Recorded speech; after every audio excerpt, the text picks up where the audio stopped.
ప్రియ సహోదరి సహోదరులారా, మన జీవితంలో చాలా ముఖ్యమైనది విలువైనది ఏమిటని మనం ఆలోచిస్తే కొందరు డబ్బు అంటారు, కొందరు పేరు ప్రతిష్టలు అంటారు, ఇంకా చాలామంది తమ జీవితాన్ని వారి కోసమే జీవించాలని పరుగులు పెడుతూ జీవిస్తారు. కానీ ఒక్కసారి మనల్ని మనం ప్రశ్నించుకుందాము, మన జీవితంలో నిజంగా ముఖ్యమైనది ఏమిటి? డబ్బు మనకు సౌకర్యాలు ఇవ్వవచ్చు, కానీ నిజమైన శాంతిని ఇవ్వలేదు. పదవి మనకు గౌరవం ఇవ్వవచ్చు, కానీ మన హృదయాన్ని నింపలేదు. పేరు ప్రతిష్టలు మనకు గుర్తింపు ఇవ్వవచ్చు, కానీ శాశ్వతమైన ఆనందాన్ని ఇవ్వలేదు. మరి బైబిల్ గ్రంథం ప్రకారం మనం చూసినట్లయితే మన జీవితంలో నిజంగా ముఖ్యమైనది దేవునితో ఉన్న సంబంధం. మనం దేవుని దగ్గరగా ఉంటే మన హృదయంలో శాంతి ఉంటుంది. మనం దేవుని వాక్యాన్ని అనుసరిస్తే మన జీవితానికి సరైన దారి ఉంటుంది. మనం దేవుని ప్రేమతో జీవిస్తే మన జీవితం ఆశీర్వాదంగా మారుతుంది.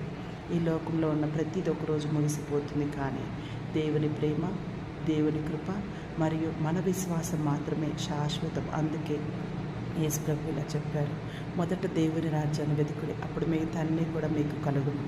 కాబట్టి మన జీవితంలో నిజంగా ముఖ్యమైనది దేవునిపై విశ్వాసము, దేవుని వాక్యాన్ని అనుసరించడం, ప్రేమతో మరియు నీతితో జీవించడం. మనము దేవుని మార్గంలో నడిస్తే మన జీవితము నిజమైన అర్థాన్ని పొందుతుంది.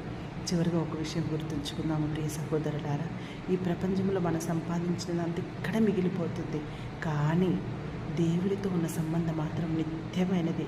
కావున నా ఆత్మీయులారా, నా ప్రియ సహోదరి సహోదరులారా, మరి యూట్యూబ్ని వీక్షిస్తున్నటువంటి శ్రేయోభిలాషులారా, ఒక్కటి గుర్తుంచుకోండి, నిత్యమైనది దేవుని ప్రేమ, నిత్యమైనది దేవుని యొక్క వాక్కు. మరి అశాశ్వతమైనటువంటి ఈ లోకంలో దేనికి మనం పరిగెడవద్దు, దేనికోసం కూడా పాకులాడవద్దు. పేరు ఎక్కువ రోజులు ఉండవు, ప్రతిష్టలు ఉండవు, డబ్బు ఉండదు, మరి మన ఆరోగ్యం పోతే అంతా పోతుంది. కావున దేవుని వాక్యాన్ని పట్టుకొని దేవునితో సంబంధం పెట్టుకొని జీవించుదాము. మన జీవితాన్ని ఆత్మీయంగా బలపరుచుకుందాము.